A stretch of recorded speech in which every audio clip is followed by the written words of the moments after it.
We're officially in spoiler season for Lorcana, as Set 6 is only a month and a half away. In the last 2 weeks, we've had a few more cards revealed, so today we're going to look over all of those and talk about them in depth. But before we get into that, I'd like to remind everyone to please like this video and subscribe to the Sorcerer's Hat for more Disney Lorcana content. I post brand new videos every Friday. Alrighty, let's go. So first up is Kai Enigmatic Inventor. He is an inkable 4-cost Sapphire character card with 3 strength, 3 willpower, and he quests for 2. He has one ability called Time to Upgrade. Whenever this character quests, you may return one of your items to your hand to pay 2 less for the next item you play this turn. This is a very big brain card, at least that was my first impression. Actually, my first impression was I'm too dumb to know how this is good, but after talking to a few people, I do have a feeling that it is pretty good. I don't think this replaces Hiram Flaversham in the 4-drop slot, but it can do some really cool things. The first thing it can do is bounce something like Popsicle and replay it for free, which will let you draw another card, or you can bounce items to play slightly more expensive items and try and get something out like a dime on turn 5 early, which isn't really a good idea, but it is something that you can do. This might see some fringe play in some item lists, but my gut tells me that it won't be around very much. But it is neat, and I'm open to being very, very wrong about this. In draft, it could be okay, but that's with the idea that there are some good items to bounce. But as of right now, there aren't a ton, at least in this draft format, and you won't be getting Popsicles in the Azurite C draft, so it's kind of TBD, but I do like it. Next up is another racer. This is Adora-Bezel Winterpop Ice Rocket Racer. She is a 3-cost, inkable, ruby character card with 1 strength, 5 willpower, and she quests for 1. She has 1 ability, Keep Driving. While this character has damage, she gets +1 lore. This could go in some kind of damaging your own character's deck. It's flavorful with the other racers, but it's not exactly great. There are other cards you could be playing on turn 3 that are just a lot better. I think you could make a flavorful, fun, very low-powered deck with this and the other racers, but I don't think this sees meta play at all. In draft, it could be okay, but there's probably some better stuff even then you could be playing, and we haven't seen most of the set yet, so. Next up, we've got a new version of Mr. SME. This is Mr. SME Steadfast Mate. He's an inkable 2-cost steel character card with 3 strength and 2 willpower. He quests for 1 and has 1 ability, Good Catch. During your turn, this character gains Evasive. This is basically Jafar Royal Vizier and Cruella de Vil Fashionable Cruiser again. Basically, you put any of these cards into your deck depending on what deck you are trying to run, and if you need something to combat evasive characters or just the shift targets for a Floodborn. I'd love to do a video about these kinds of functional reprints one day because they do serve a purpose for draft and for the game as a whole, even though they're basically the same card over and over again. All in all, in a Pirates deck, it could be okay. In draft, it's probably pretty good and will help you take out like a low-cost evasive character at some point. It's not exciting, but it's definitely necessary for the game.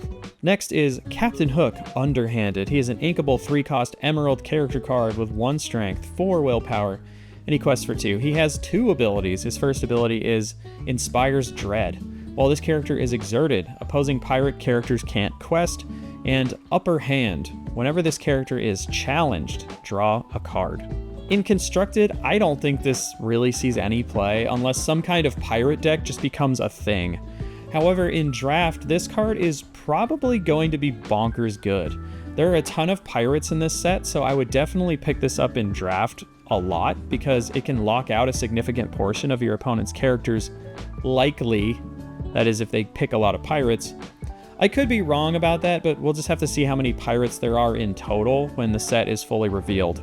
So yeah, probably not going to be around in Constructed at all, but in Draft it could be quite good, and questing for 2 is never bad. Next is a weird one. This is Peter Pan Neverland Prankster. He is an inkable 7-cost emerald character card with 4 strength and 6 willpower. He quests for 1 lore, and he has 1 ability, Look Innocent.